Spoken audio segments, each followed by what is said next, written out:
Now okay? Huh? Hello, is coming? Huh? Okay.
So we're going to start. I think we have a few more people.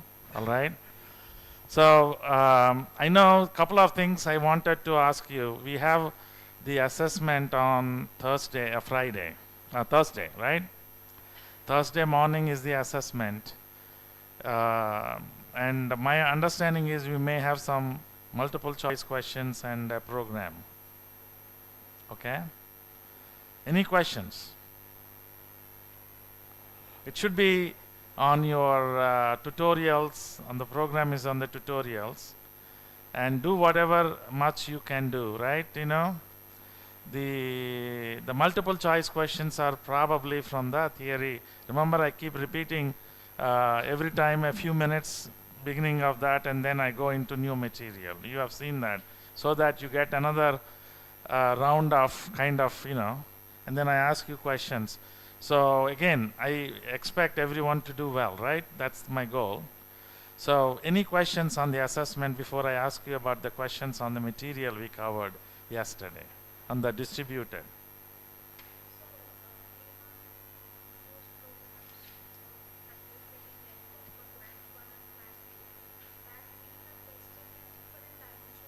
Hmm. They run? Yeah. Okay. That is for the network states. States, yeah. Ah, right, right. You can provide. Right, it should run because that's the beauty of the controller.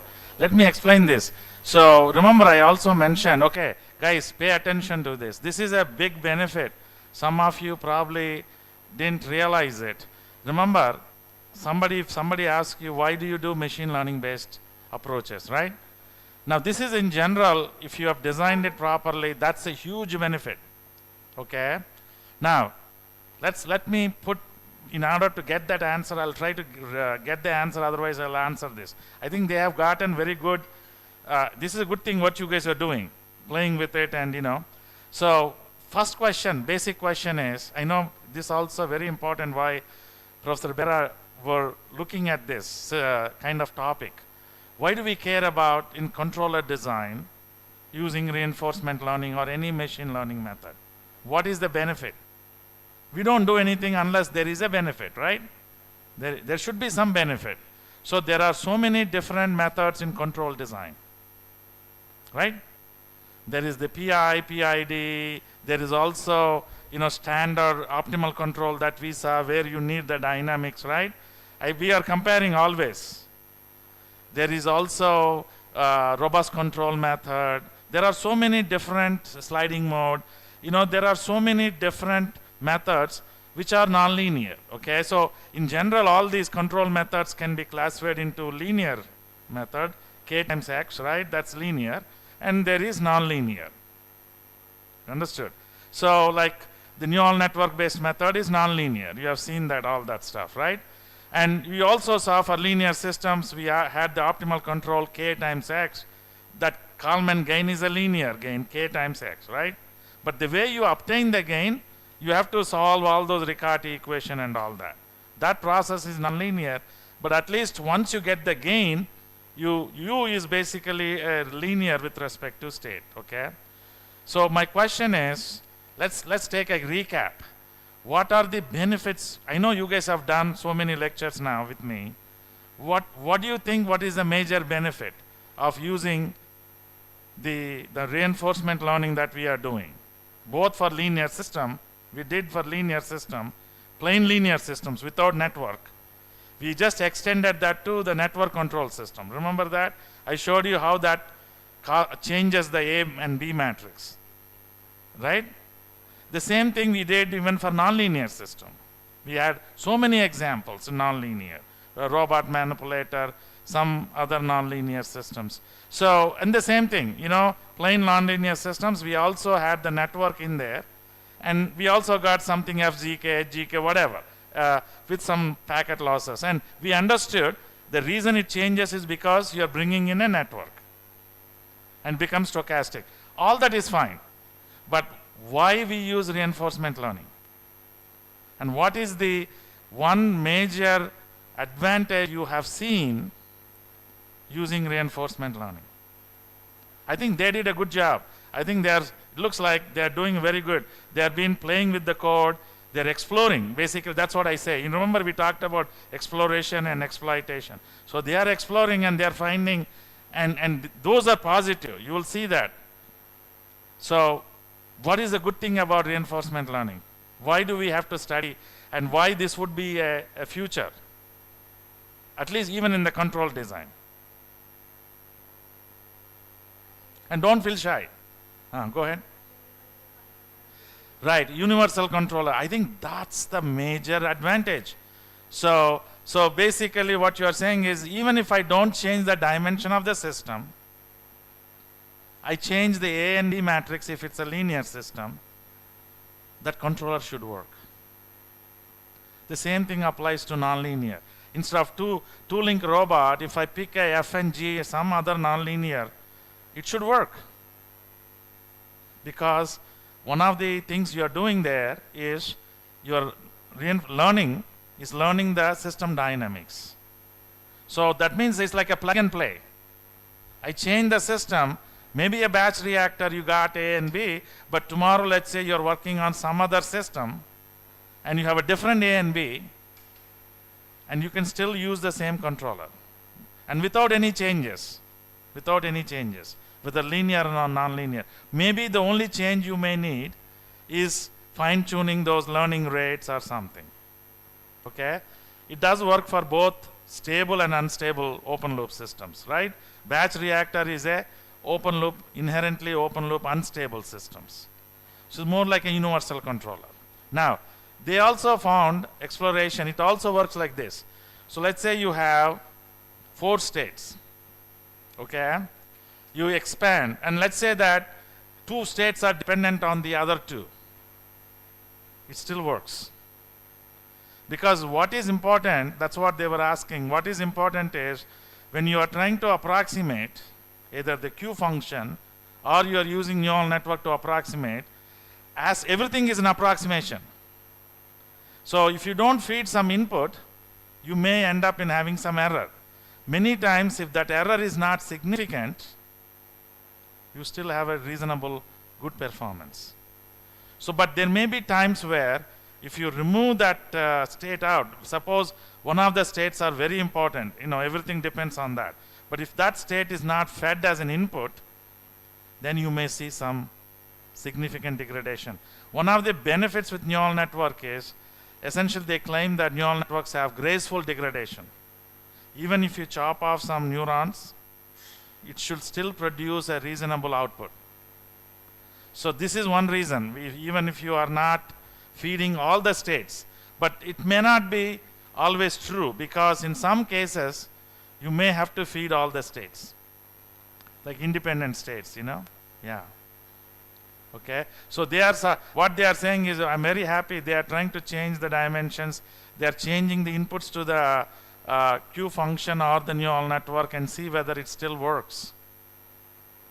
So it does work, because as long as it's able to reconstruct the dynamics, it should be able to, and everything is an approximation. If there's only a small change, you don't see a big error in your outcome, you know what I mean? So this is why people are after.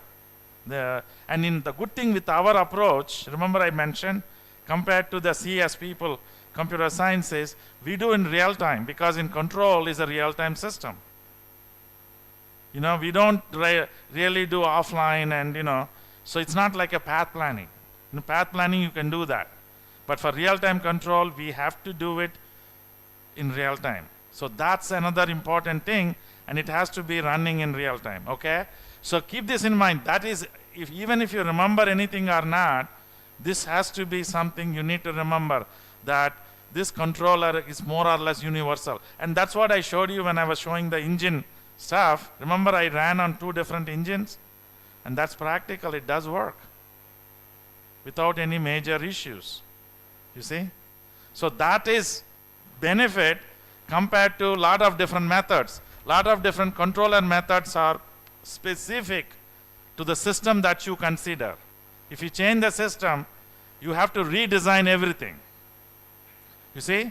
Here you don't have to redesign. The only time where you have to redesign is if the structure of the system is different. Let's say AX plus BU, you have a completely a different system, AX or AX something. If for nonlinear is easy, f of x plus g of x times u, f1 plus g1 times x2, f2 plus g2 times u. There are different class of systems. Then you have to come up with a different design. Otherwise, just changing the dynamics, you don't need to change the controller design. Okay? All right, so any other questions?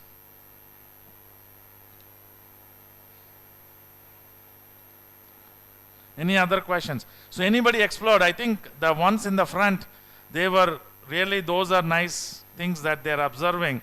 I want you to run the intro code or any of them. Unless you run and understand, you probably won't have that real depth information or knowledge. And remember, they are faculty, and they are also have other commitments like teaching classes and so forth. So they're still able to spend some time running these MATLAB code.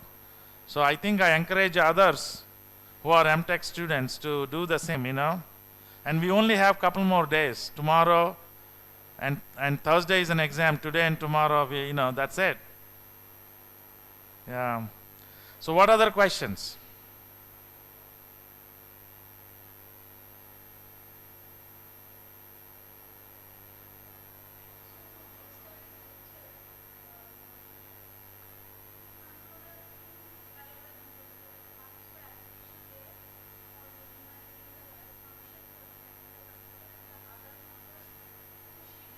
For the scheduling, because that's we call cross layer.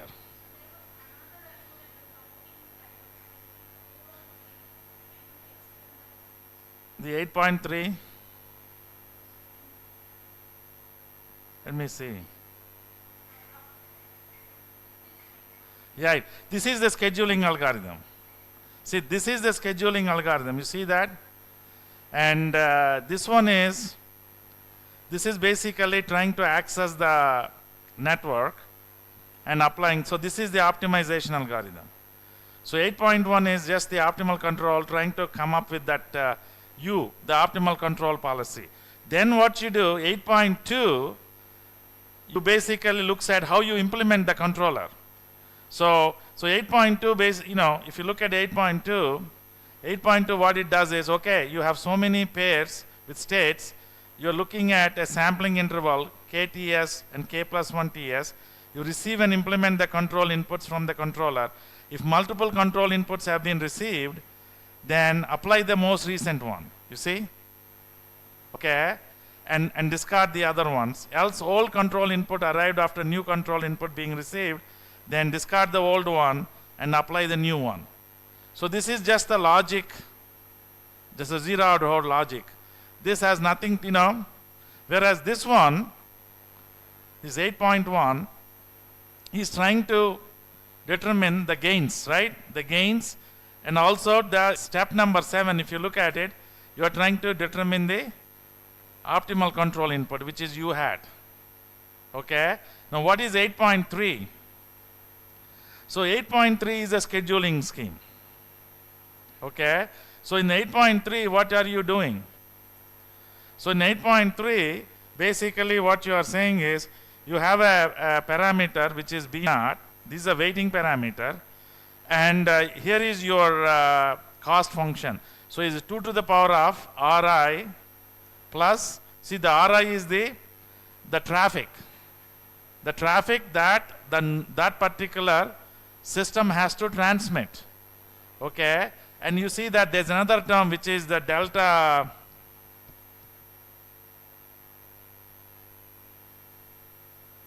This is the cost from the controller. So you are combining this, and then you are trying to maximize that as a utility function. Okay? So now, remember, it's a distributed. That means not every subsystem will communicate to other subsystems. So it uses only local information. Remember. So if you have to know what others, how much data others have to communicate, then does it become distributed or centralized? Does it become distributed or centralized? Let's say there are 4 people, imagine, and all 4 people want to do something. And I am a person that is trying to decide who comes first. If all 4 communicate to all the others, would that become distributed, or they decide, or I decide which one goes first? Which is what is meaning of distributed. You remember that here? The word distributed scheduling. What is the meaning of distributed? There is no communication between each subsystem. Now what is the reason? Because if you have to communicate, that would cause overhead. And that can cause problems in the network. If everybody, so to avoid this, we basically don't use the communication of how much data that each subsystem has to communicate. Instead, basically each subsystem would try to maximize this utility function, and that information is used as part of what they call back-off interval. You see that equation there? This back-off interval uses the traffic that each subsystem has to transmit, and also the cost function. So only one would have the highest value, or it should have the shortest back-off interval. And that is the one that is basically given to go, the green signal to say that, okay, go ahead and transmit. Once you do the transmission, then again you start again, and then you look at which other subsystem has the smallest back-off interval. Each of the subsystems would do on their own. So they don't communicate. By doing that, they are avoiding this extra overhead. So there is nobody kind of scheduling, trying to say, okay, how much data you have, how much data you have. So nobody is trying to do that. It automatically is done by using this back-off interval. So each subsystem, based on that, their own utility function would decide how long to back off. You see? So that's what is given here. So that is a function of 2 to the power of the traffic plus the cost that each subsystem is trying to minimize. So this utility function is going to be maximized. Because of maximization, this value bi is basically, if you look at it, this is averaged. This value will be smallest for the one that would require the media to transmit first. So this algorithm is mainly for scheduling method. Okay? And then you basically get the access to the wireless network. Then you find the smallest one transmits. If the transmission is over, then you update the schedules by selecting that beta. So if the beta value is higher, it gives higher priority. So the beta is multiplied by the amount of traffic that it has to transmit. So algorithm 8.3 is mainly for scheduling. 8.1 and 8.2 is mainly the optimization of the control input and how it operates, that's what is 8.1 and 8.2. Okay? Yeah. This is in the link layer. The link application layer, only the control and all other applications, right? So this is a part of the network. So the network has so many stack, right? Remember, so if you look at the network stack, so you see that here, so the physical, here is the physical layer.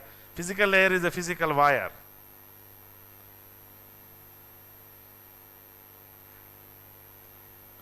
So the physical is the physical wire. So like, you have a little thing that transmits. So in this case, that Ethernet cable, for example. But then you have the link layer. Link layer basically does the scheduling. because the wireless, there are multiple nodes are connected, who goes first. And there is a network layer, it basically does the IP addresses. It provides the IP addresses for multiple. Then you have the transport layer. Transport layer basically gives the connection at the end-to-end connection at the highest level. How to communicate from user A to destination D or something, you know. And all our methods basically stays in the application layer. That is correct.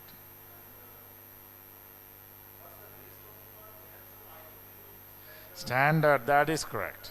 That is correct. Right.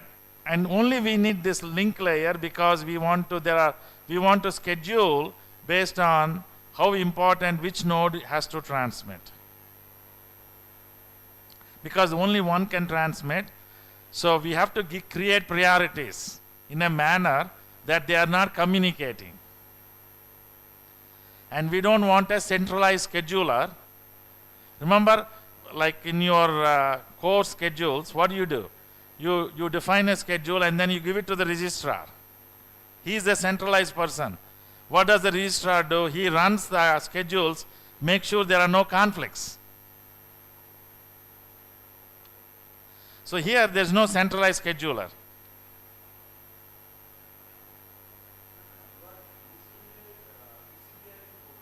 That comes below. That we are not dealing with TCP/IP for the control design. We are using the scheduling, only scheduling. The TCP/IP is the way to communicate. Once that scheduling method decides who goes first, then the TCP, then that node will transmit and it transmits through the TCP/IP.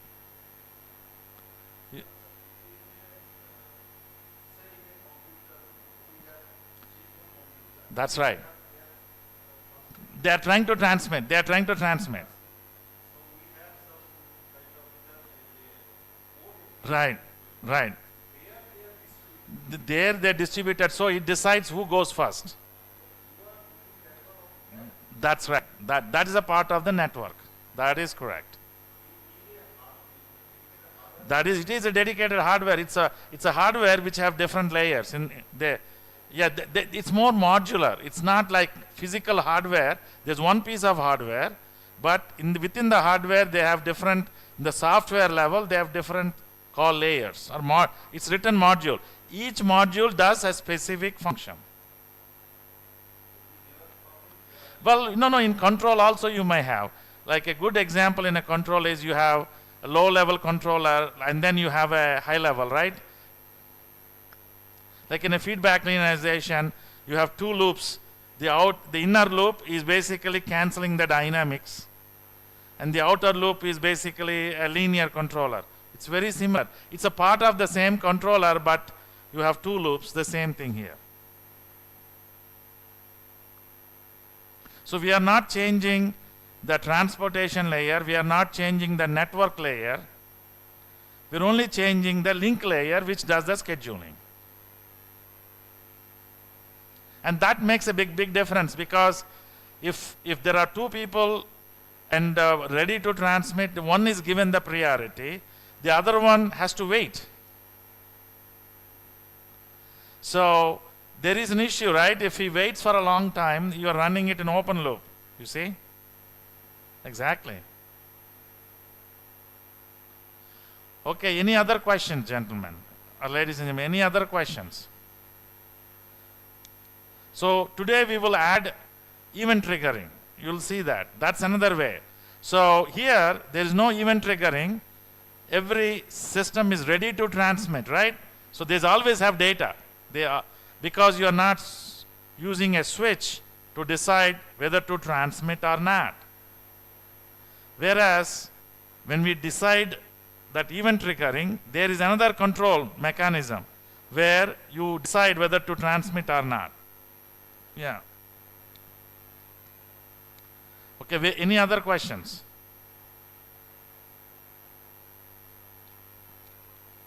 What you told me, you're able to run the programs, right? At least the intro to RL and everything.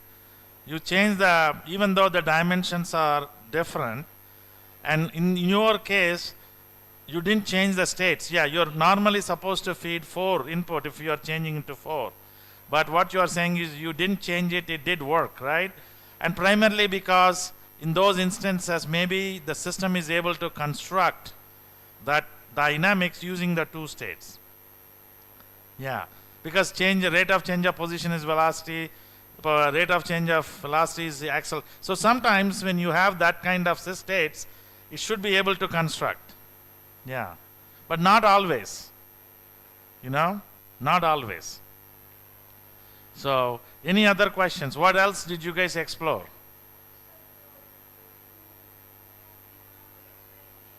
Right. Ah,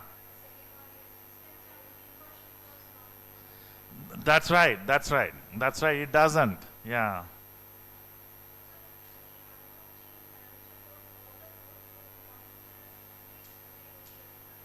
I think that's the way to go, because remember, there's a lot of MATLAB code that we have given, right? For each chapter, there is, even though it's one example, there is, this example has quite a bit of, yeah, so many cases, because like Professor Bera mentioned in that assignment, he kind of split them individually, like traditional controller, we have done the optimal controller. You know, there are different cases we are doing. Although the code might, combine it, but so definitely there are multiple controllers you are comparing. So it would take you some time to digest what, how is it written, assessment. So we started on Monday, so hardly we had what, 5 plus 4 days, 9 days, right? Like you said, it's the whole book. So it's basically like a crash course. And most of you don't have the background on different topics, right? So it's going to take you a little bit time there, so we all understand that. Okay? Any other questions?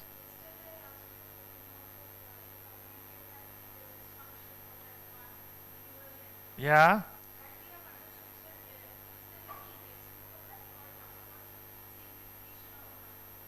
No.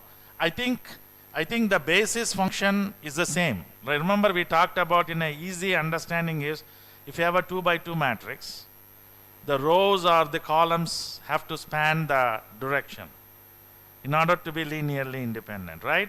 So if you remember the unit vectors that we look at it, independent linearly. So if you have 3 by 3 matrix, it's 1 0 0 0 1 0 0 0 1. Those are the unit vectors we talk about that basically span. They are linearly independent. The same idea in that polynomial basis, you see many cases. It has to, there is an equation that to get that basis function. And unless you do that, that network activation function don't form a basis. Now, why is that important in the neural network literature? If you're using a single layer neural network, that means one layer of weights you are adjusting, the activation function has to form a basis to the original nonlinear function that you are trying to approximate. You see? Now, if you go from a single layer to multiple layer, let's say 2 layer, you can relax the basis function. You don't need to select it, because you're tuning the hidden layer weights, and that, if you tune it properly, it automatically can form a basis. You see? So that basis is very important. This is a theoretical result that we cannot skip. Yeah. So, but you can pick, we are picking polynomial. If you remember that y square, y1, y2, if you have multiple. But you can pick like trigonometric functions or splines. So some basis functions are better than the other. Now, not theoretically it's not shown, but by ad hoc methods, like you use them and you compare. But nobody at this stage knows how to select a basis function for a given problem. Yeah. So somebody will become famous if somebody can find out that. Yeah. You see? You're using a polynomial, yeah, because it works. Polynomial, remember e to the power of x, you expand like a polynomial. Exactly. Yeah, yeah, yeah. Only thing is you truncate it. You don't take all infinite terms. You basically use a few terms which are mainly, based on the number of neurons. Based on the number of neurons, you see? That's the, yeah, then you will have 15 inputs like so many different combinations. Exactly. That's right. So a good example is e to the power of x. I gave you that example. If you have more neurons, you are taking more terms in that expansion.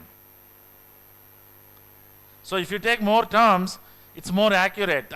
When I teach my 5000 level, which is basically senior neural network class, I show them like, e to the power of x, and I plot them like a linear term. And so I show them how it becomes more accurate as you increase the number of terms. Exponential. So you can plot it and see e to the power of x, and you keep adding it, and you can see what happens if it's 1 plus e to the power of 1 plus x minus x square over factorial 2. So as you keep adding it, you see that it gets more and more accurate to the e to the power of minus x. Yeah. So that's what is happening, and that constant terms are your weights, right? You're multiplying that to the basis, which is 1 plus x square over factorial 2 plus x cube over factorial 3. Yeah. What else? I know I don't hear anything from other students. There are many who come attending the class, but I don't hear anything. So I want to see at least 1 or 2 questions from the back.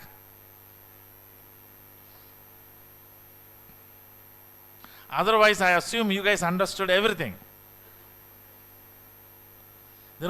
It's only binary. You don't understand anything, or you're understanding 100% that you don't have any question.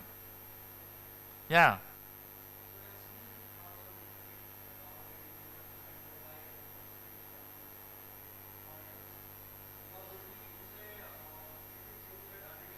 Right? Right.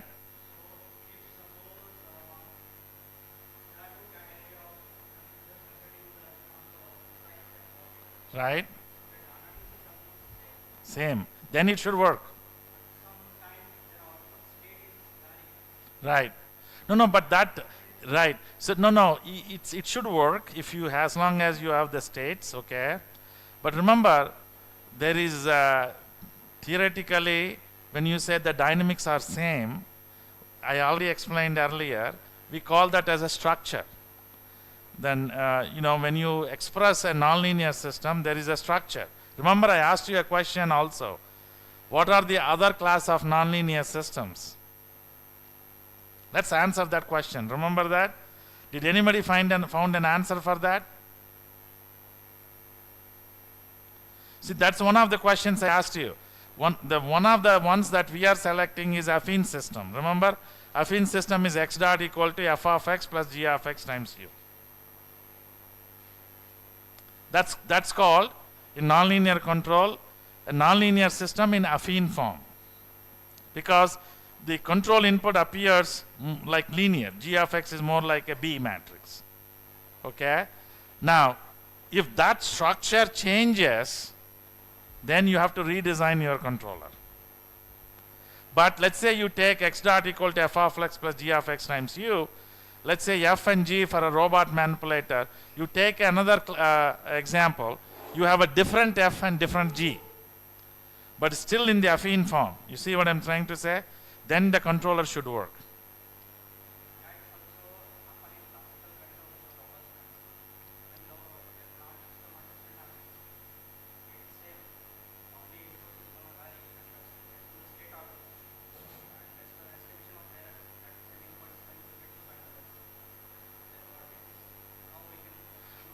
Well, in some of the controllers, you may need the precise dynamics.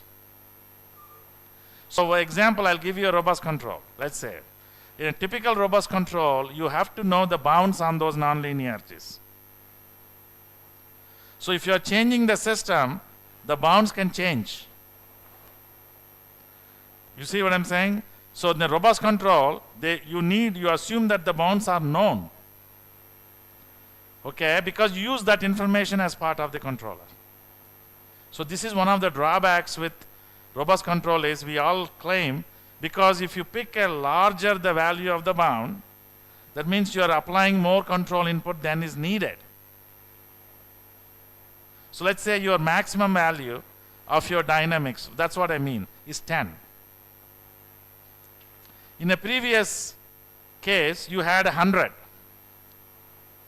And you use the same bound, 100. What will happen? You are applying 100 to the system which maximum value is 10. So you're wasting all that energy. So robust control, you require the dynamics. Nonlinear control, you do require the dynamics, some part of the dynamics. You see?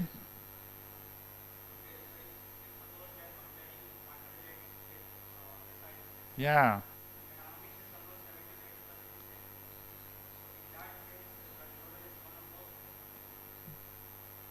That's right.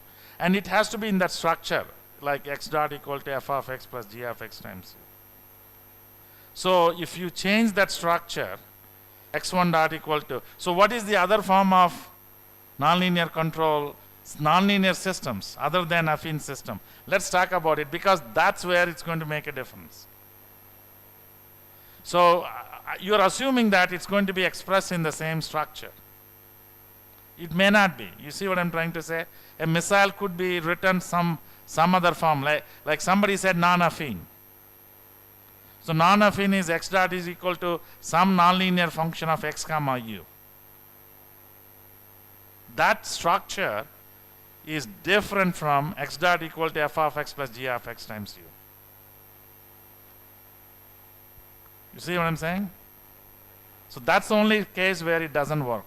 But if you have two systems, the same structure, and you have f and g are different, it should work. That's what they found out.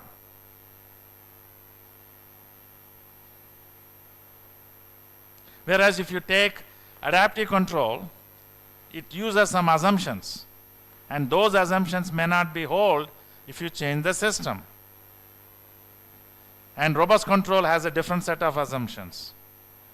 So only with machine learning, this approach that we are dealing with, as long as the structure of the system is the same, then the controller should work, provided maybe you need to adjust like the learning rate, you know what I mean? Because that specifically depends on the dynamics. Remember in the material we have some bounds, right? The learning rate has to be less than this. Yeah. So you may have to adjust my small things, but otherwise it should work. And that's what I showed you. I have picked two engines. I use the same controller. Each engine has different size, the actual cylinders inside them, you know. So that even though they are different, it should still work because it's just able to approximate it. Engine is an engine. Okay? Yeah. It should work. That's the beauty. Yeah. Doesn't matter. What is inside the F and G doesn't matter. What is inside F and G doesn't matter. It's the structure, it matters. The only changes you may have to make in some cases is, like what she said, you may have to feed more states, right? Depending on the number of states, right? You know? Yeah.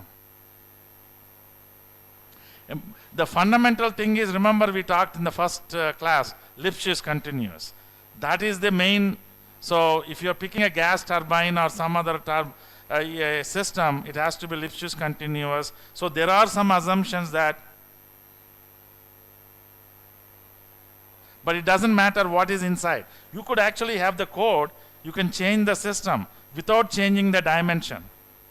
Yeah, I think they have already explored. You change the system dynamics, let's say inverted pendulum or something else, okay? And try it. It should work. Yeah.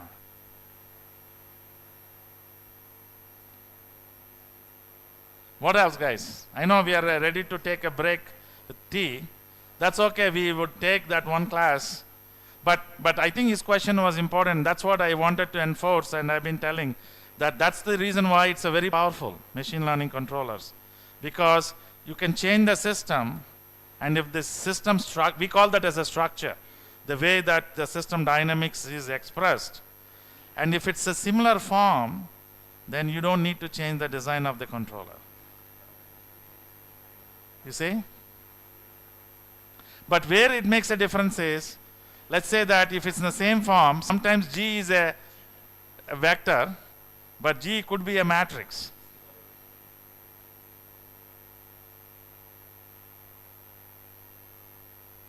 In the optimal controller, it doesn't make a difference because we are not inverting the G matrix. In the feedback linearization, I know you probably have not taken a nonlinear control course. How many have taken nonlinear control here? Okay, so how do you do the feedback linearization? I shouldn't ask that question. So how do I do the feedback linearization?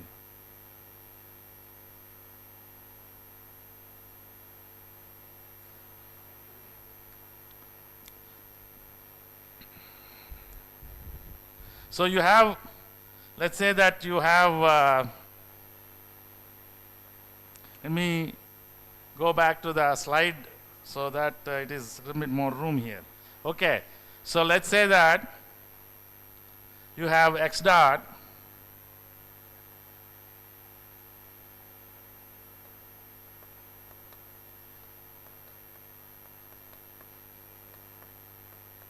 right? This is a nonlinear system. We call that a affine system, right? So how do you do the feedback linearization, guys? Without looking at the Lie algebra.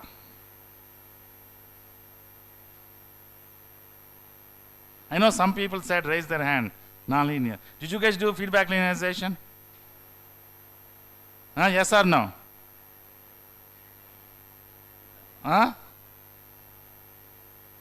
So, yeah, how do you do that?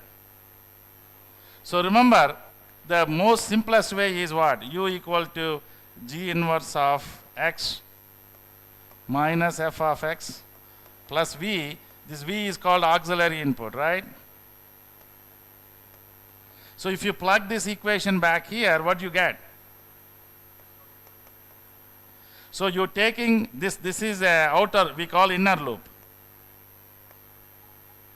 So you're cancelling the nonlinearities and you're getting a linear system. And use here, you can use like minus k times x. If it's a regulation problem, then you can show that's a linear controller. So then you show x goes to 0 as t tends to infinity. Or if you want to do a tracking problem, this is regulation. If you do tracking, you do what? So you pick v, in this case v equal to minus kx, v equal to xd,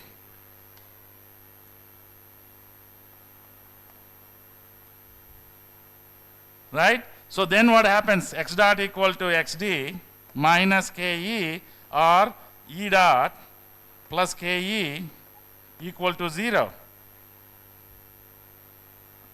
E goes to 0, right?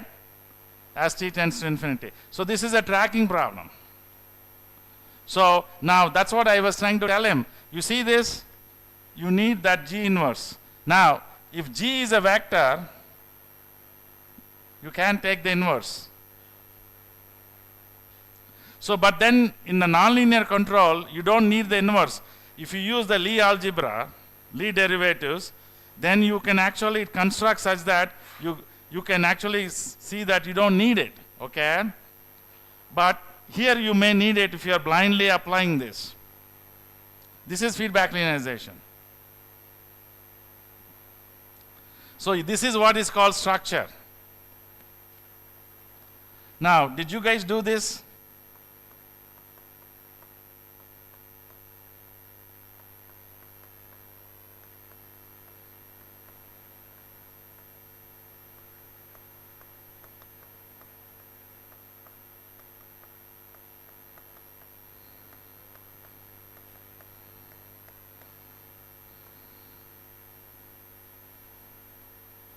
Did you guys study in nonlinear control?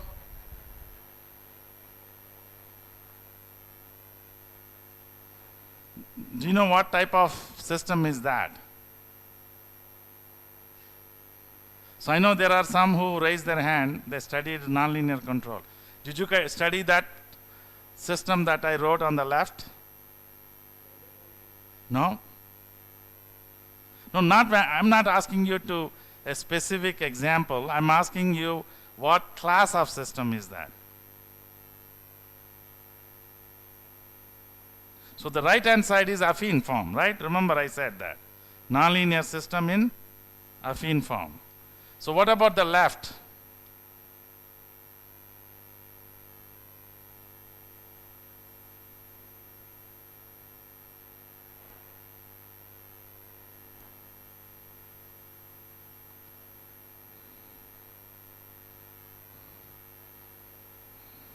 So Bhanu Pratap, you asked this question.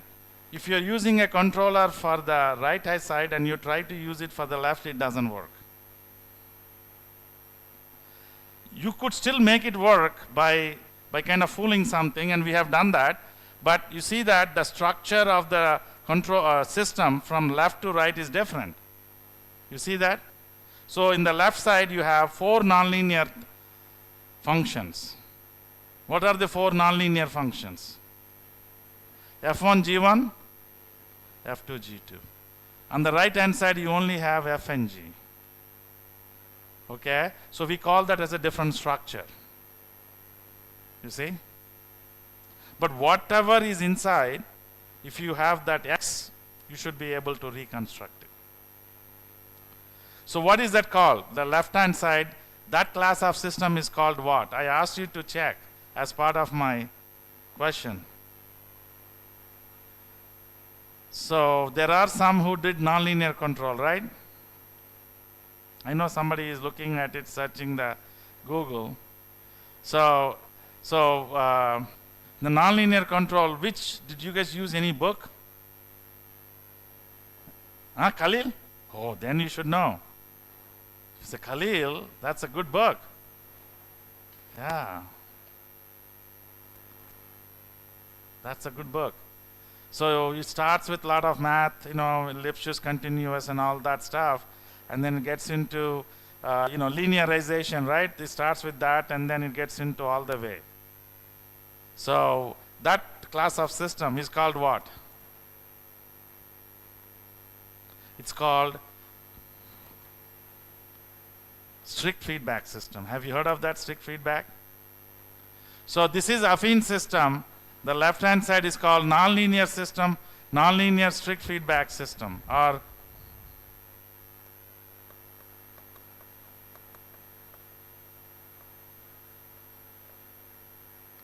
this is affine.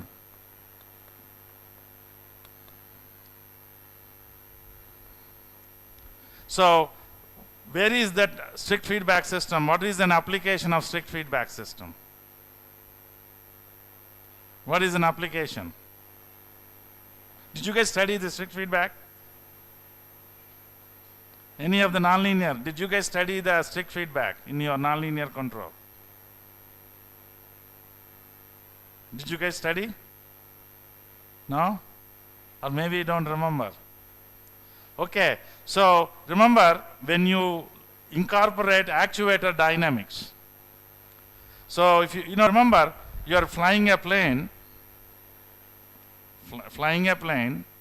The plane has 2 engines. Engines are the actuators for a plane, right? So the engines are huge, and it has its own dynamics. Okay? It has its own dynamics. So if you look at the example of robot manipulator, we are not incorporating the dynamics of the actuators. It's only the dynamics of the arm.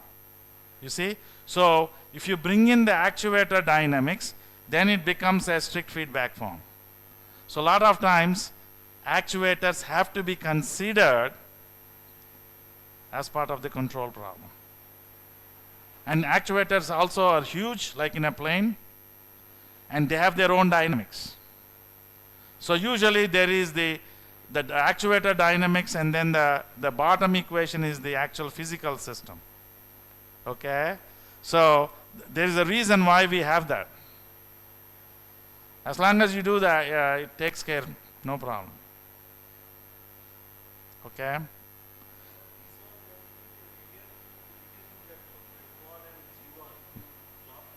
Right. That's why I said you could write it, you could fool it. But not always it would work. Not always it would work. There are cases where it doesn't work. Yeah. No. The G1, essentially the X2, is basically an input they call virtual input. X2. That's a state, but is being treated as a virtual input for the first subsystem. So when I showed you the engine control, remember that problem that I showed you, the engine control? So I'm going to swap the slide. So look at that engine control. Let me.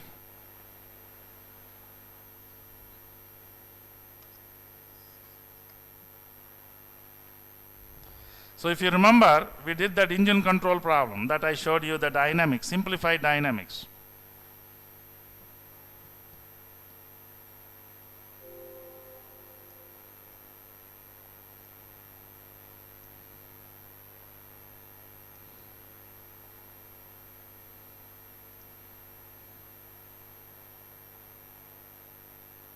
See these equations. Now, you see these two equations. This is a strict feedback form. So the first subsystem is the total air. Now look at that, X2. What is X2? X2 is basically the total fuel. So you can view this X2 as a input to the subsystem 1.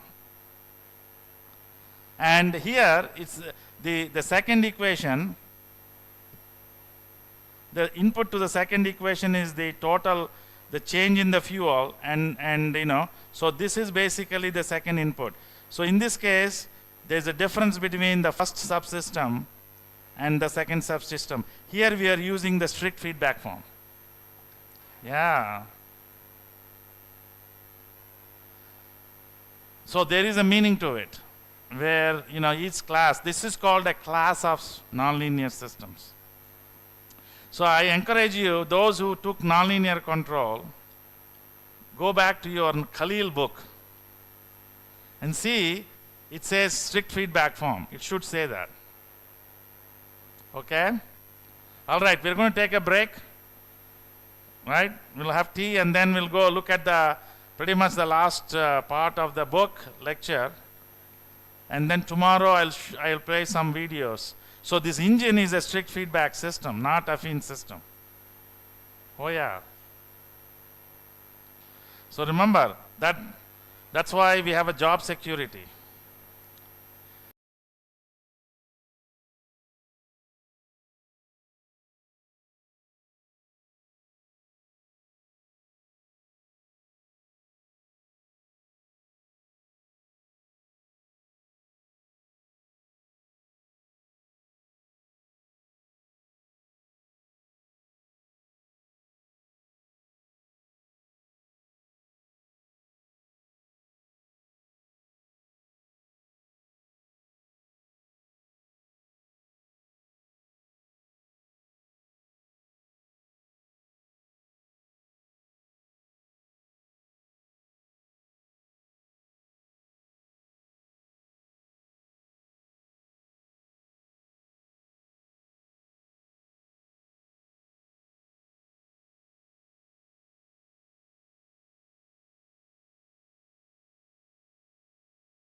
Okay, guys. So I think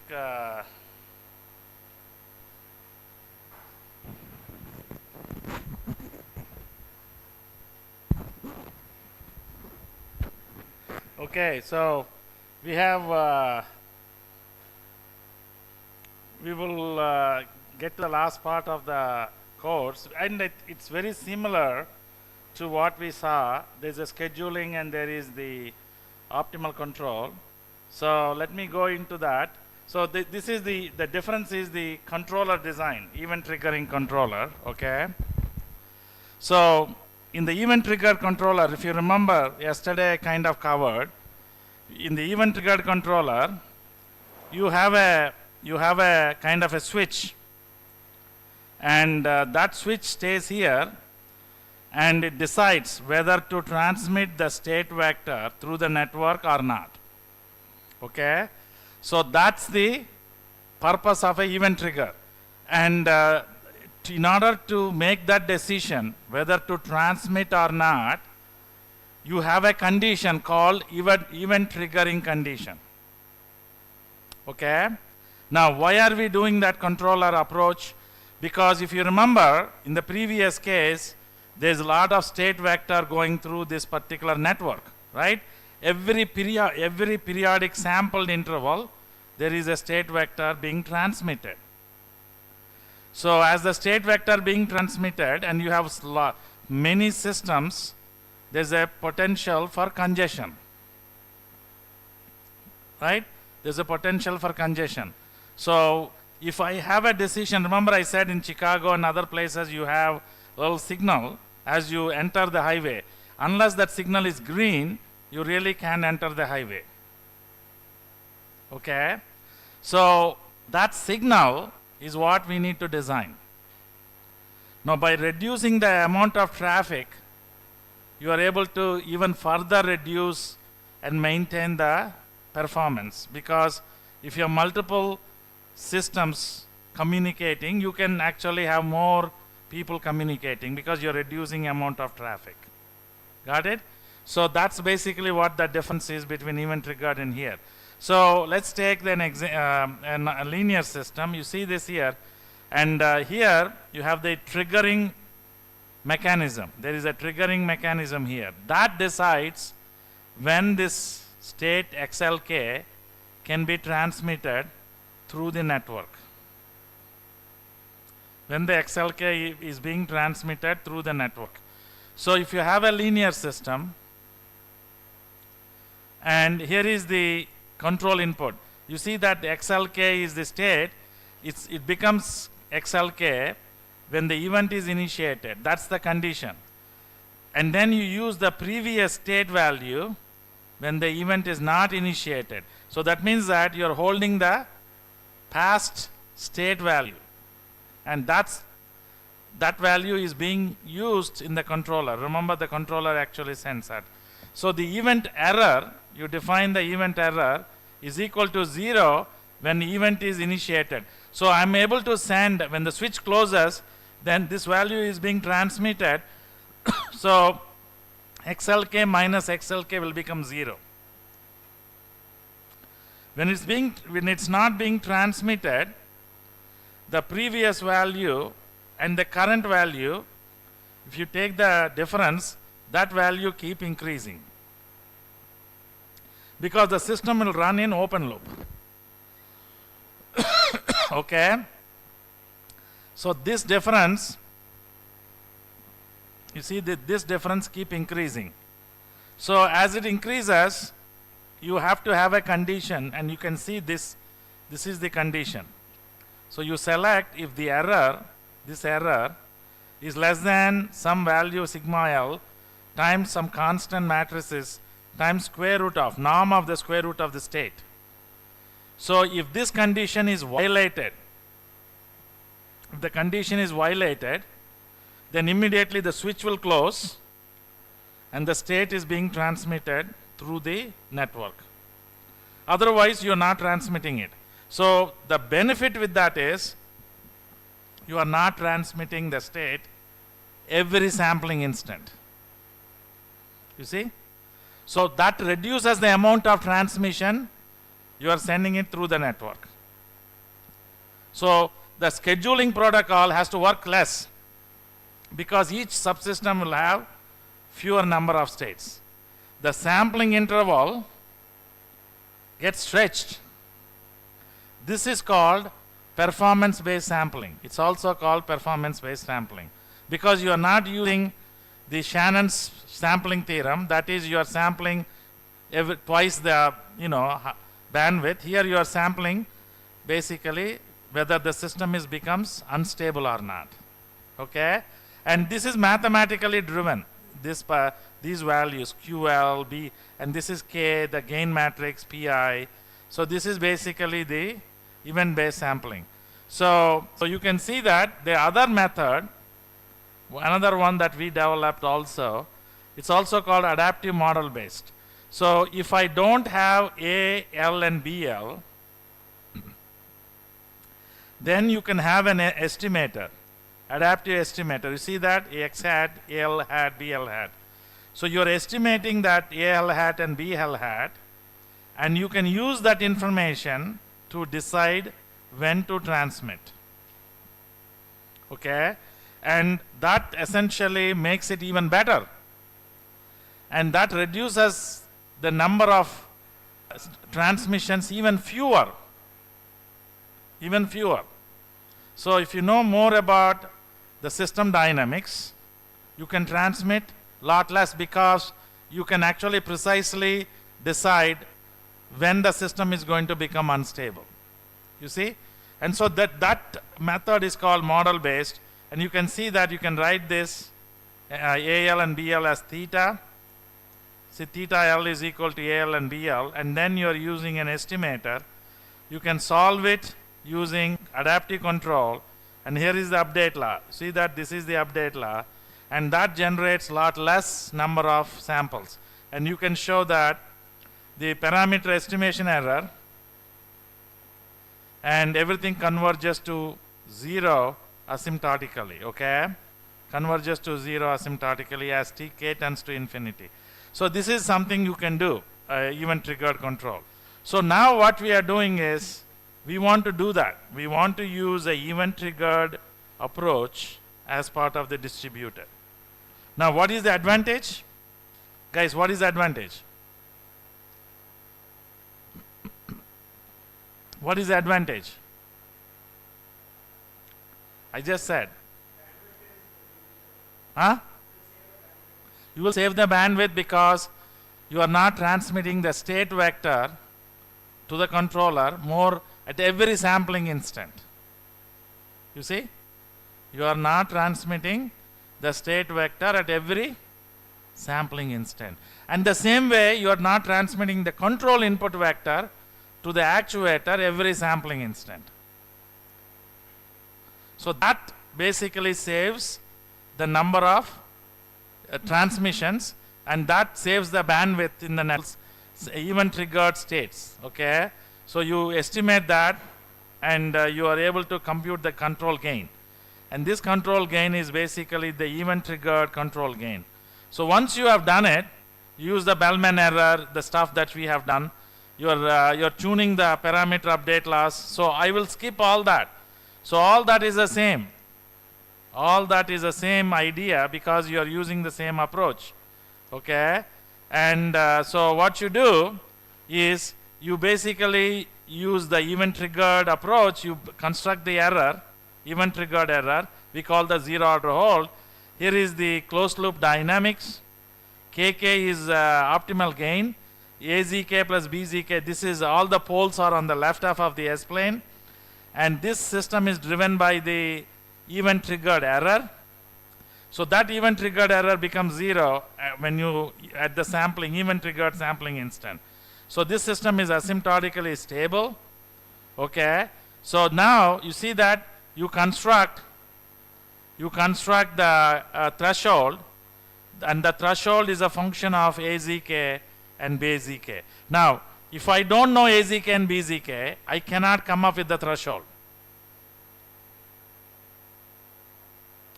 So here we found a way to construct the threshold even if you don't know AZK and BZK. Okay, so that threshold is dependent on the system dynamics. In the adaptive event triggered, you saw that I'm using an estimator. You see that I'm using an estimator. You see that I'm using an estimator. So that estimator, what is doing? It is estimating A hat and B hat, and that information is used to tune the parameter update law. Also, it's used to determine when to transmit the signal. Okay? So this event triggered is very popular, and it violates the Shannon sampling theorem, but it works. So you have a stability theorem. It shows that when you use a initial admissible control, U0, an adaptive estimator is used to estimate H. Then you exist alpha L and the closed loop state vector ZL. They are asymptotically stable in the mean, provided the controller and adaptive estimator parameters are basically used. So this sigma L, the threshold, is determined by L0. Look at that, BLM. BLM is the upper bound on the control coefficient matrix BZK. And K hat is the estimated control gain, which is basically using that Kalman gain, which is the estimated value of the Kalman gain. So this is how you're selecting or deciding when to transmit. And by doing this, you are able to reduce the amount of transmissions going through the network. Okay? So if you look at the cross-layer design now, so the network layer uses the data rate.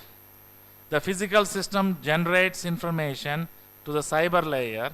Cyber layer generates the control signal. You determine the cost function from the physical system or the reward. The reward is used in the network layer, and that information essentially used in the scheduling protocol, and then that information is sent to the physical layer. Okay, so here we are using event triggered controller. Any questions here? Is the same, but cyber layer is basically a separate layer you are designing, because there are a lot of stuff that goes in there. The application layer, there are some other things you could do in the application layer. Okay, so if you talk to the computer science people, the application layer, they have a dedicated stuff in the application layer. Anything other than the stuff is basically a different layer. We call that as a cyber layer. Because in the cyber layer, you could have a triggering mechanism, when to trigger, when to basically transmit. Okay, so that is the triggering mechanism. Okay, so any other questions here? Any other questions? So the cyber layer, that's why it is like a cyber physical system, Okay. So here is the cross layer design. The cross layer design is the same, like we talked about it before. You see that you are looking at the traffic. Remember that we already covered the beta I times the total traffic.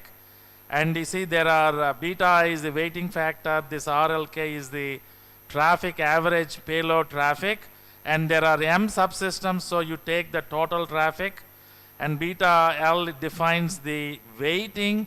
The higher the value, the more important. You are trying to minimize that J of K. This includes that term there.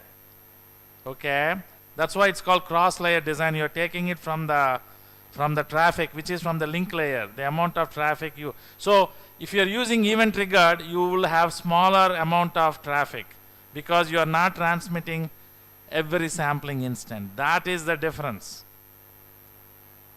So otherwise the system, the approach is the same. You take the two cases, when it's scheduled, when it's not scheduled. You take the difference, which is delta J. This is the difference between when you are scheduling, if you don't schedule it, and that you are converting into number of bits. So each subsystem will have so many bits to transmit. that information is used by the scheduling program to decide which one gets the priority. You understand that? So the more you have to transmit, then the back-off interval will be smaller. Therefore, you get the priority. Okay? So we use that information in the computing the back-off interval. So here you see the number of bits is used to decide when to transmit, when to not to transmit. And that information basically is used. You are maximizing that, the difference. Okay? So you're trying to maximize the number of bits you're transmitting or you need to transmit.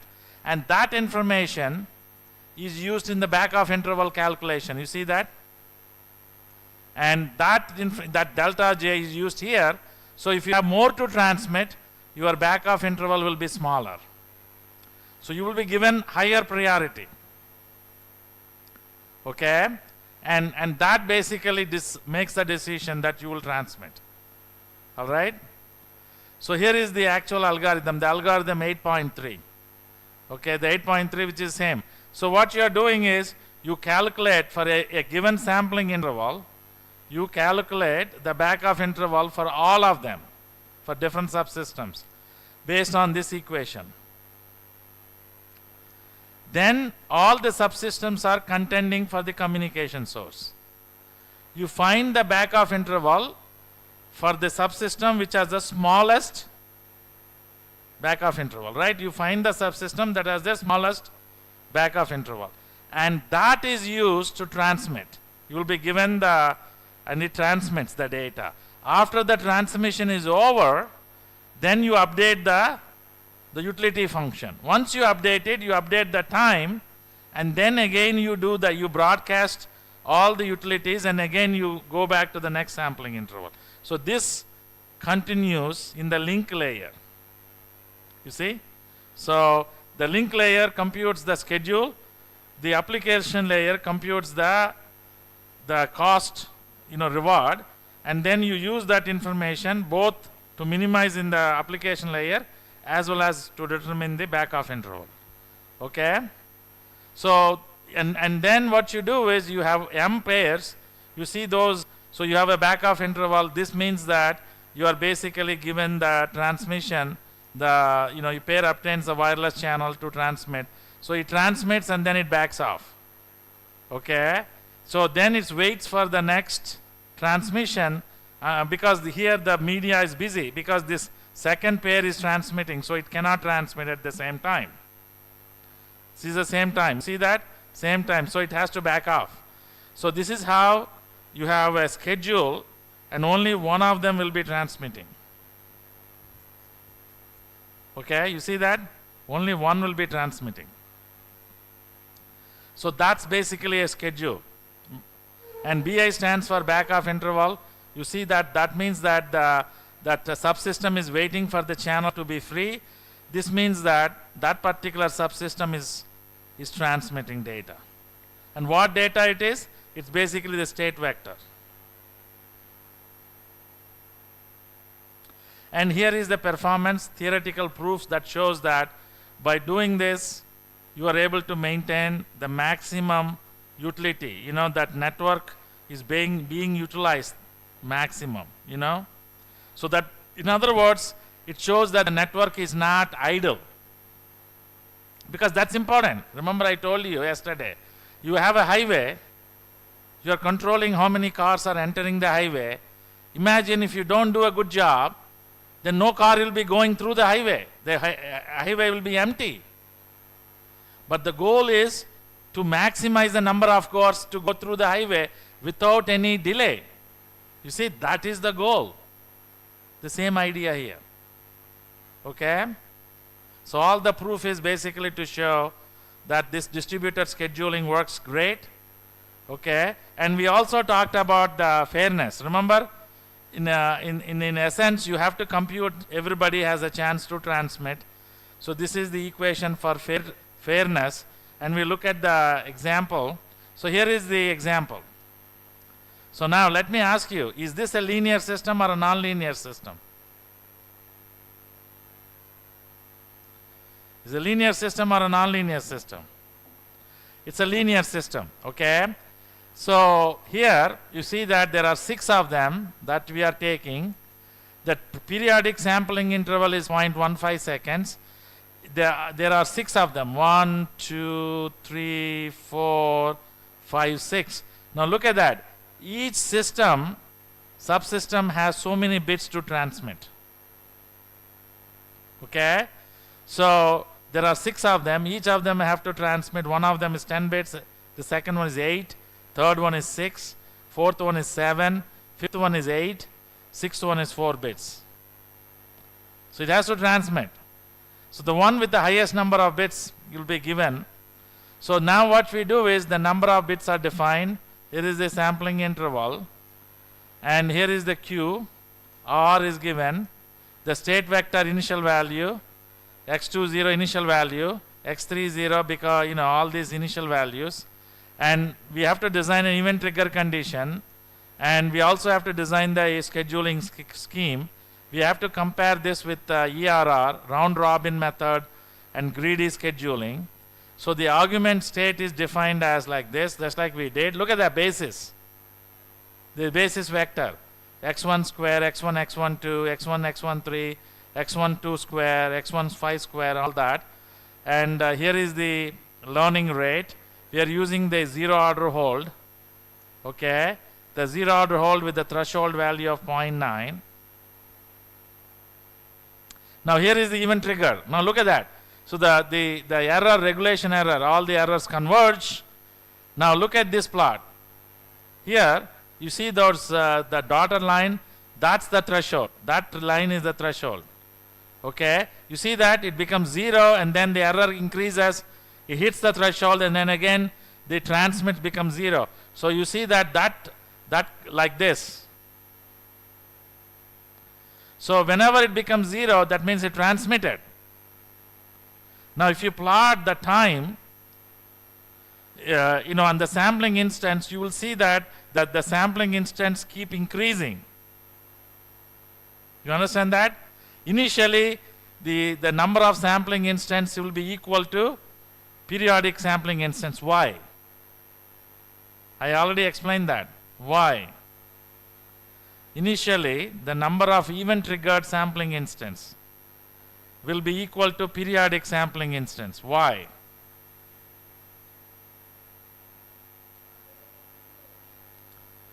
It's an open loop, but why? Why do you need to transmit more often initially? That is the learning phase. Remember, you don't know AZL, BZL. So you are learning, so you have to transmit. You don't want to let it open loop because it becomes unstable. But once you learn the matrices AZK and BZK, then you don't have to transmit too long. So you can stretch that sampling interval a lot longer. That is the benefit. So when you are stretching the sampling interval, what is the benefit using event triggered? What is the benefit? What is the benefit? I also explained. What is the benefit? Huh? Less number of transmissions through the network. That is the main advantage of event triggered. So you are reducing even more transmissions through the network by using a event triggered controller over non-event triggered controller. You see? So that reduces the amount of transmission of state vector through the network. You understood that? And that's why you see that there are few sampling instances. So, but otherwise you can see that the cost function, if it's a greedy scheduling, it's keep increasing, whereas with the proposed distributed scheduling, it's very small. The red round robin takes longer total cost. And fairness, look at the fairness. The fairness with the greedy round robin is the highest, like we discussed, right? Everybody get a chance. But our approach is close to 95%. It's still not bad. Whereas look at the greedy scheduling. It decreases as more number of subsystems are willing to transmit. Okay?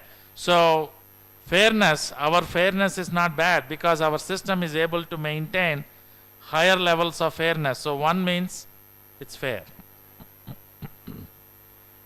Okay?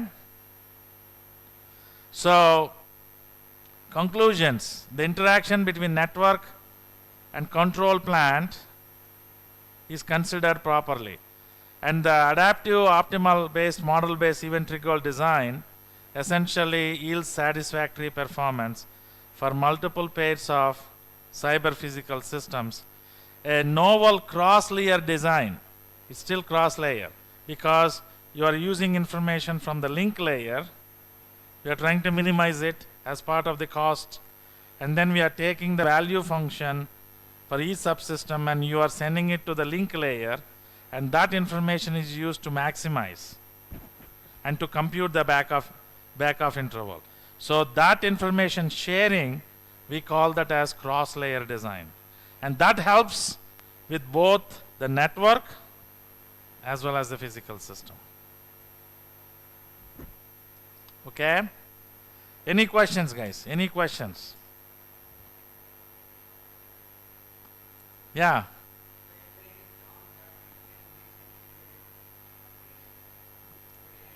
You mean it misses? Mathematically, we prove it that it can miss. Unless something is wrong in the mathematics. So you see that how do you derive the event trigger condition? Is through Lyapunov. You see what I'm saying? Through Lyapunov stability. So if you remember this is where you are defining the sigma Lk, and sigma Lk is a function of the system dynamics and the optimal gain. So this derivation, this form of event trigger condition is derived by using Lyapunov stability. So that's why we call that as a performance based. So if you have done the math correctly, you cannot miss it. Got it? Any other questions? So you see that I did multiple things. I started with optimal controller for uncertain dynamics. I explained what happens when you bring a network, right? Random delays and packet losses. Then we did a lot of those controller designs. Then we said, well, there are a lot more things you could do when you have a network. So we brought in the scheduling. Because when you have wireless network, multiple subsystems where they are sharing the same network, and that causes problems, right? Remember that. So then we defined a scheduling and said cross-layer design. Then we went one step ahead and said, well, we found out that you don't have to send data transmissions or the state vector and the control input every sampling instant, periodic sampling, because that also increases the number of data going through the network. So we use the event triggered sampling, where you can stretch the sampling instance. This way you have more bandwidth for the network and more number of subsystems can coexist. And that's the benefit of the event trigger control. You're still doing cross-layer design. Okay, any questions, guys?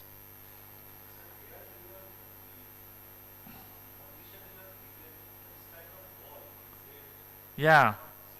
Yeah, it is a function of the state. Yeah. Yeah, that is a ball. Yeah, the error, the ball is basically that's the magnitude. If it is exceeding certain value, if this condition is violated, that means you are becoming unstable. You are becoming unstable. So basically what you are saying is you need to transmit immediately. See, this through the violation of an event trigger condition defined by that. So if this condition is satisfied, then you don't have to transmit. So you see that you are reducing the number of transmissions. You understand that by using the event triggered control. The sigma is a threshold. That is through proof, mathematical proof. We are not covering it because I think that will more mathematics Lyapunov proof. That is correct. So it's using the Lyapunov proof. So that sigma L has to satisfy, you see that equation that I gave you. So if this is a positive quantity. So if this is a threshold, now where is the threshold? Remember I showed you in the plots.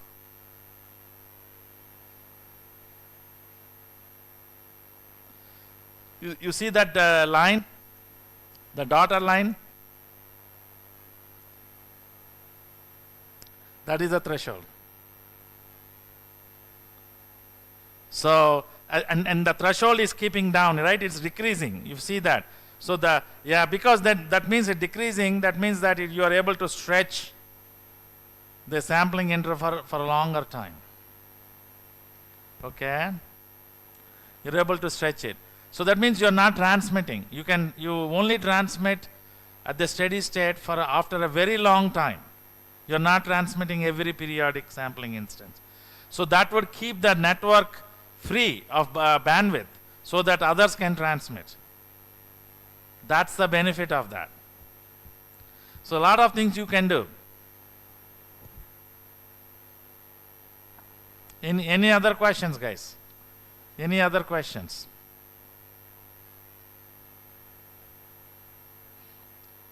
Any other questions?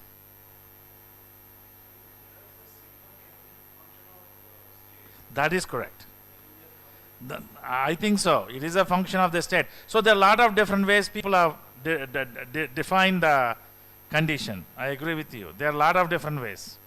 Here we define in terms of B and the Kalman gain, K. It's right. If you look at it here, that threshold is a function of,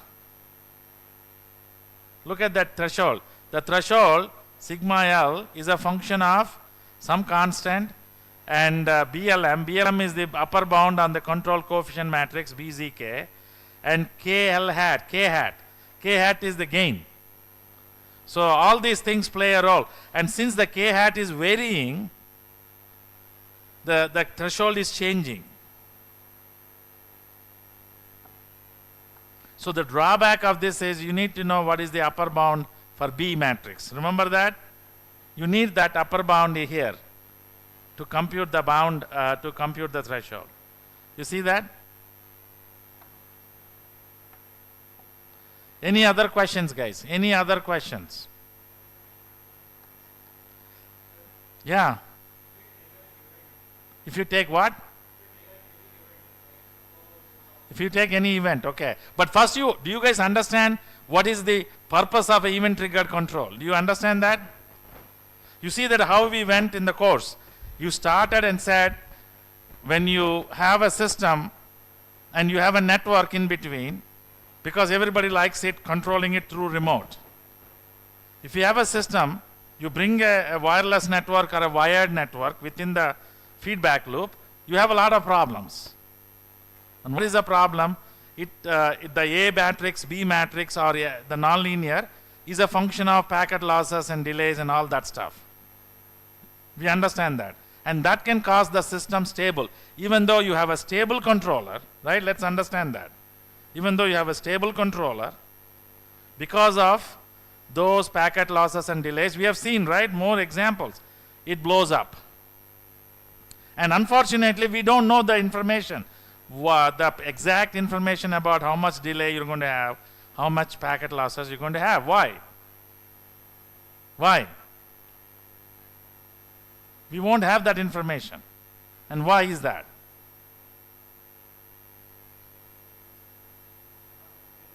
Huh? No, it's because that is a network where that values can change very rapidly. We treat it as a random variable. So you don't have prior information about it. Only you know the distribution. Okay? So you don't know that. So as a consequence, the dynamics become uncertain.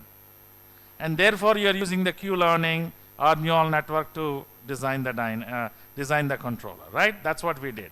But then we also realized that we haven't really spent time on the network side of it. How do I reduce the random delay? How do I reduce the packet losses? See, that's what the next step is. So how do I do that? I'm doing it through Scheduling. You see? I'm using through scheduling. Why? Because scheduling, what does the scheduling do? It basically decides who goes first. Right? So that requires a cross-layer design, because you have a reward by the physical system, you have a link layer where there is a scheduling method. So we need some information for both, and the way we did that is by using the back-off interval. You see? So we did that. Then we said, even then we have done it, but you are constantly transmitting, because every controller uses periodic sampling. And so whether you like it or not, you are trying to send at every sampling instant, you are sending the state vector and the control vector input, right? Remember that. So how do I even reduce it without causing the system stable? Then I have to go for event triggered control. So the event triggered control has another switch. You, based on the performance, you are deciding, do I need to transmit that, even that minimum data?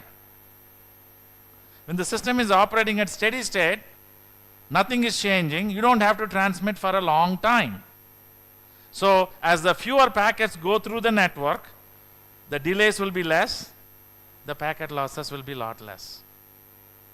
You understand you see that? Three things we are doing now. So I want you to think this carefully. Okay, yeah.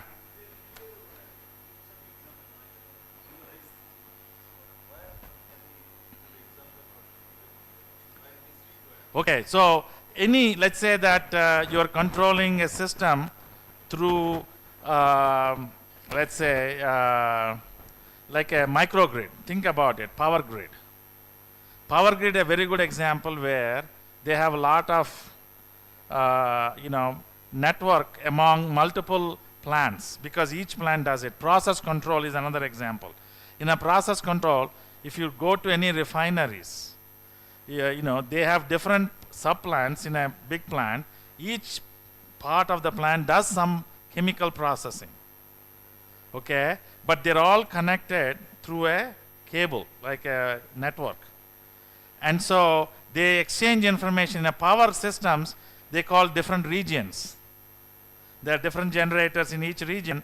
Depending on the demand and supply, you turn some generator on and off and all that. So sometimes you have to get power from a different region. You share power. So a lot of times the subsystems have their own states, and that can be modeled as a network control systems. These examples are network control. So when you're doing it, imagine you have a subsystem in a power system. There will be states. In that region there will be 2 generators. In a different region you might have 4 generators. So you are controlling the generation also. There are states. And that information, if you are transmitting through the network, could have potential congestion. It depends on how many sub areas you have, and it all depends on the bandwidth of that network. So power systems uses wide area network. Refineries also use that. Automotive systems, if you look at commercial automotive systems, they have a CAN bus. Under the CAN bus you have diagnostic modules, engine, final drives. They're all sharing that CAN bus, and they all transmit their status information, any maintenance information. All that information goes through that bus. That information is shared and stored in a memory. So they all use the same bus, and there's a potential that can lead into congestion. But in the CAN bus, it uses that CSMA-CD protocol. Now it's called CSMA-CA. CD is collision detection. CA stands for collision avoidance. So you want to avoid the collision, because what happens is whenever there's a communication going on, another guy starts sending a signal, it collides, and then both of them will back off. They found out the performance was going down. So now what they did was they used what they call collision avoidance. So you try to avoid collision. This way at least the system that is transmitting, or the subsystem, continues to transmit. The other guy can listen, and then he can back off. So CSMA/CA, carrier sense multiple access collision Avoidance. You want to avoid it rather than you colliding it. Think about it. There are cars going. If you don't have a signal light, you go and then you collide with the cars that is going. So they want to prevent that to happen in the packets. Because when there is a collision, what will happen? They have to shut down the lane and then that increases the delay for everybody. So this is the main reason, even in the network protocol. So here are some examples like power grid, refineries. If you go to refineries in Bombay, they use a big bus. And people are monitoring in that centralized place, all that information comes to them. Yeah. So those are the examples. And a lot of people are now interested to control some stuff in the lab. You know, remember when there's a COVID time? So COVID time, what happened, the students we put it on the network. Students can still do the lab experiments through the network. And there's only one person in the lab. He's watching so that nothing blows up. So he's the only TAs in the lab. Everybody is doing the lab remotely. And they're using their laptop or something, and they're connecting to the campus network. From there, they're doing the experiments. Yeah.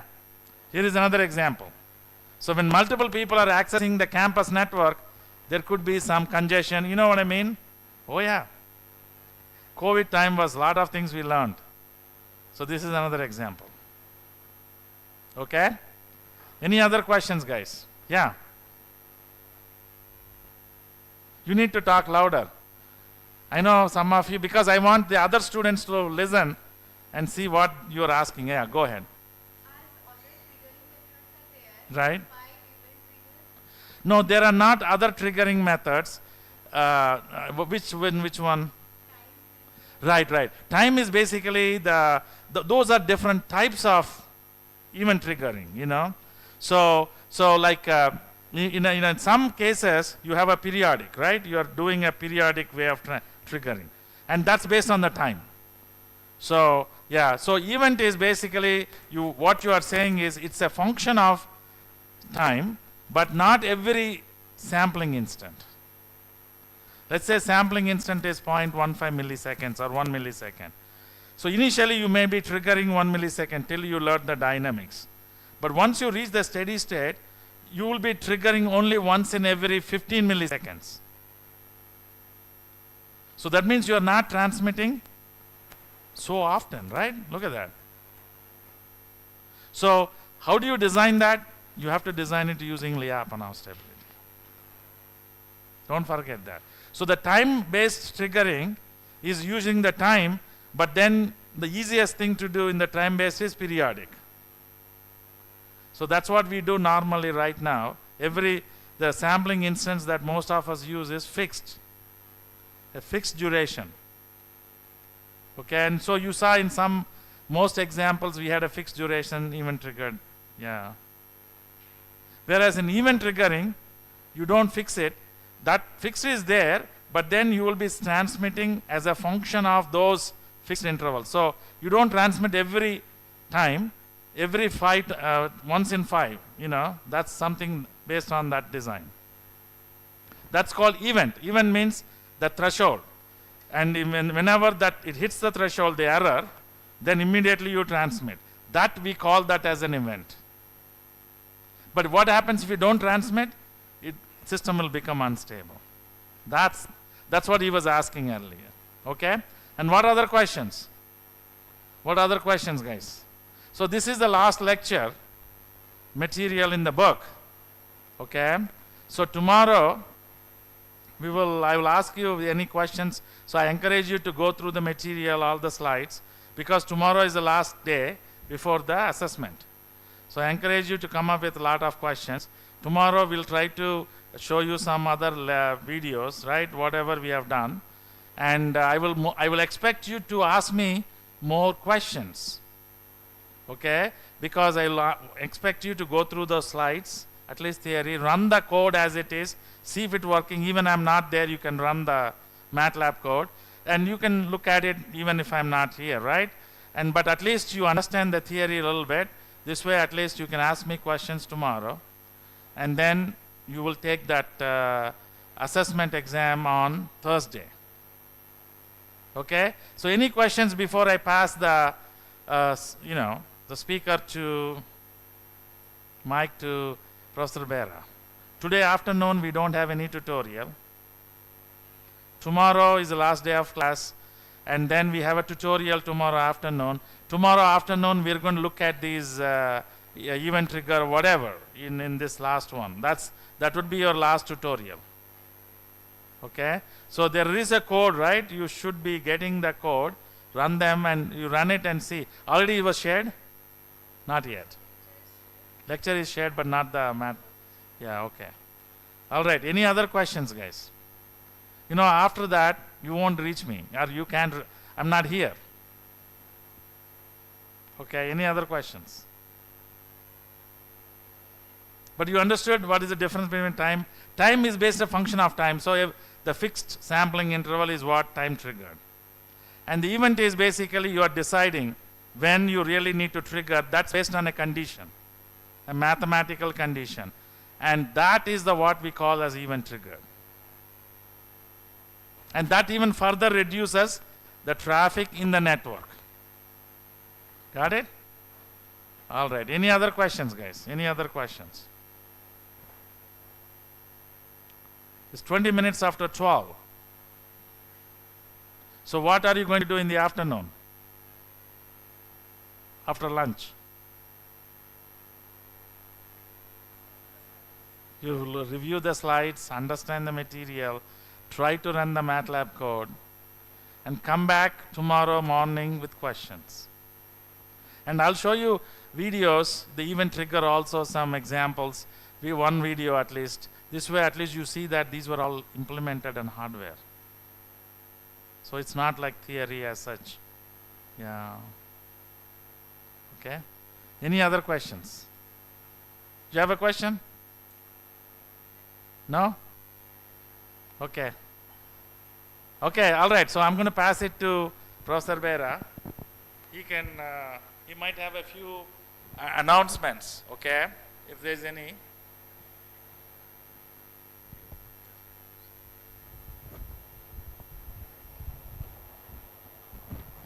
So as I already said that for getting certificate, it is mandatory that you have to appear in the examination. So I expect that all of you should appear in examination, and in that evaluation process, mainly what I thought that I will keep some multiple type question, okay, and one programming will be there for linear system only. So everything is with you, slide, everything is with you. So with that you will try to answer all those questions, okay, and let us see that how you perform, okay. So we will meet tomorrow. Tomorrow is the last lecture, okay. So after that we will have a tutorial, and in tutorial we will try to what I thought that little bit I will show you the event triggering part separately, and then we will talk about the event trigger control in network, okay.